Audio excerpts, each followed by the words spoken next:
حروف مقطعات سے ہو رہا ہے۔ ارشاد رب العزت ہے الف لام را، اس کے ترجمے کے نیچے بھی الف لام را ہی لکھا جائے گا۔ کتاب انزلناہ الیک، رب کائنات فرماتا ہے میرے محبوب یہ جو قرآن مقدس کی صورت میں ہم نے آپ پر کتاب نازل کی ہے، اس کتاب کے نازل کرنے کا مقصد یہ ہے لِتُخْرِجَ النَّاسَ مِنَ الظُّلُمَاتِ إِلَى النُّورِ، تاکہ آپ لوگوں کو اندھیروں سے نکال کر نور ہدایت سے سرفراز فرما دیں۔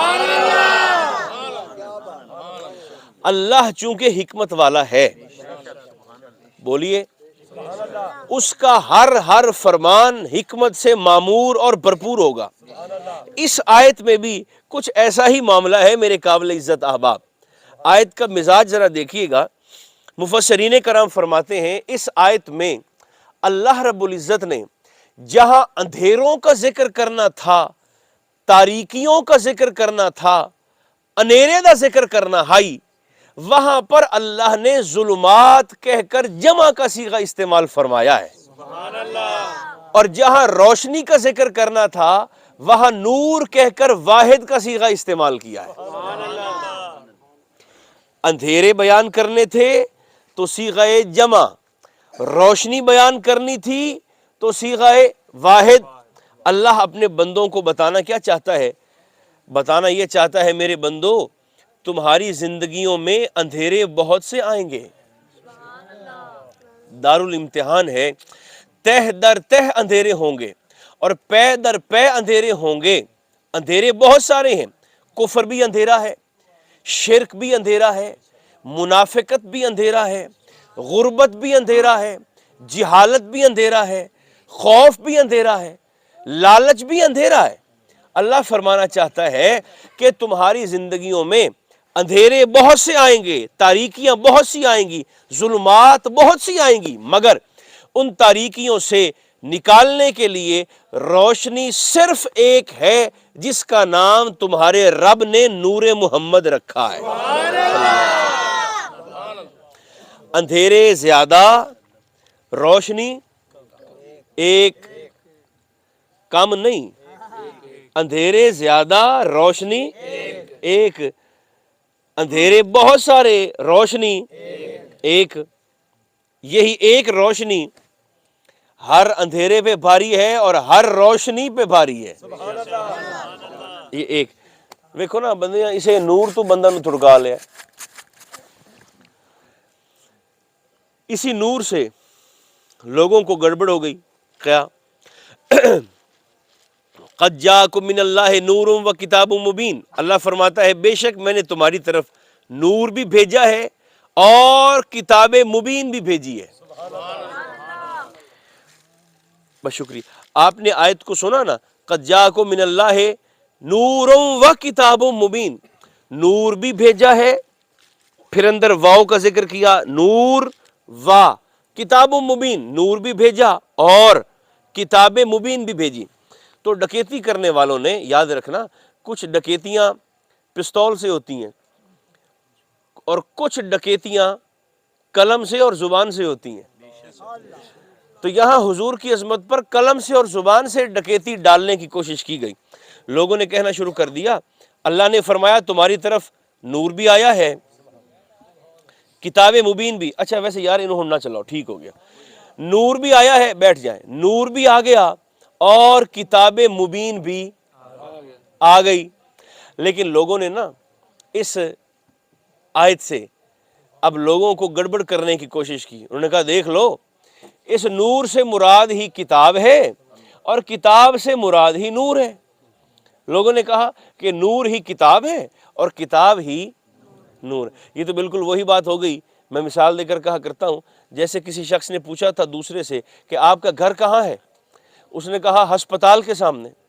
اس نے کہا ہسپتال کہاں ہے؟ اس نے کہا میرے گھر کے سامنے۔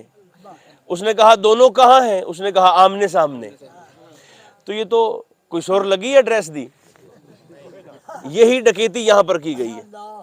نور سے مرادی کتاب ہے، کتاب سے مرادی نور، جبکہ حضرت عبداللہ ابن عباس حبر الامہ، حضور علیہ السلام کے چچا زاد، سرکار کے فرسٹ کزن، سرکار عباس کے شہزادے مولا علی شیر خدا کے مرید اور جناب حیدر کرار کے نائب مناظر حروریوں کے خلاف ہر مناظرہ سرکار حیدر کرار کے لیے جیتنے والے عبداللہ ابن عباس آپ سے لے کر آج تک ہر صحیح العقیدہ صاحب ایمان اس بات پر متفق ہے کہ اس نور سے مراد نور مصطفیٰ ہے اور کتاب سے مراد قرآن مقدس ہے۔ اب جلدی سے ایک حدیث پاک، اس نور نے جسے نور مصطفیٰ کہا جاتا ہے، جسے سراج منیر کہا جاتا ہے، اس نور نے دیکھیں انسانوں کو تو اندھیروں سے نکالا ہی نکالا ہے، انسانوں کو تو روشنیوں سے نور ایمان سے منور فرمایا ہی فرمایا ہے۔ حضور کے نور نے جانوروں کو بھی روشن کر دیا ہے۔ لو میرے بھائیو ایک حدیث پاک جلدی سے سن لو 1.5 منٹ کے اندر، اور پھر مجھے بھی چھٹی اور آپ کو بھی چھٹی۔ کیا سرکار کے نور نے جانوروں کو منور کیسے فرمایا؟ ارادہ ہے تو میں سنا دیتا ہوں۔ میرے اور آپ کے محبوب کریم علیہ السلام نے نا مدینہ منورہ میں نماز فجر ادا فرمائی، فجر کی نماز۔ اور یہ بھی یاد رکھیے گا کہ صوفیہ فرماتے ہیں کہ حضرت خضر علیہ السلام، کون؟ سرکار خضر علیہ السلام، جنانو آپا خواج خضر آنے ہیں۔ ہاں یہ صوفیہ فرماتے ہیں کہ آپ فجر کی نماز مدینہ منورہ ریاض الجنہ کے اندر کھڑے ہو کر ادا فرماتے ہیں، اور صرف فجر کی نماز ہی نہیں پڑھتے بلکہ وہاں حاضری دینے والے اللہ کے نیک اور صالح لوگوں سے مصافحہ بھی فرماتے ہیں۔ سرکار خضر تو سرکار دو عالم علیہ السلام نے مدینہ منورہ میں فجر کی نماز ادا فرمائی۔ بڑی پرانی حدیث پاک مجھے یاد آئی، حدیث ویسے نہیں ہے، میری یادداشت پرانی ہو گئی تھی تو پھر سے تر و تازہ ہو گئی 1500 سال میں، کیونکہ سرکار کا فرمان تو پرانا ہوتا نہیں، حضور کا فرمان تو تر و تازہ رہتا ہے۔ بہت عرصہ پہلے میں نے سنائی تھی تو آج بڑے عرصے کے بعد اچانک سے ذہن میں آ گئی۔ جانوروں پر سرکار کی کریمی دیکھیے گا، آقا نے فجر کی نماز پڑھائی اور سرکار نماز فجر پڑھا کر اپنے صحابہ کی جماعت کے ہمراہ باہر نکلے مسجد شریف سے،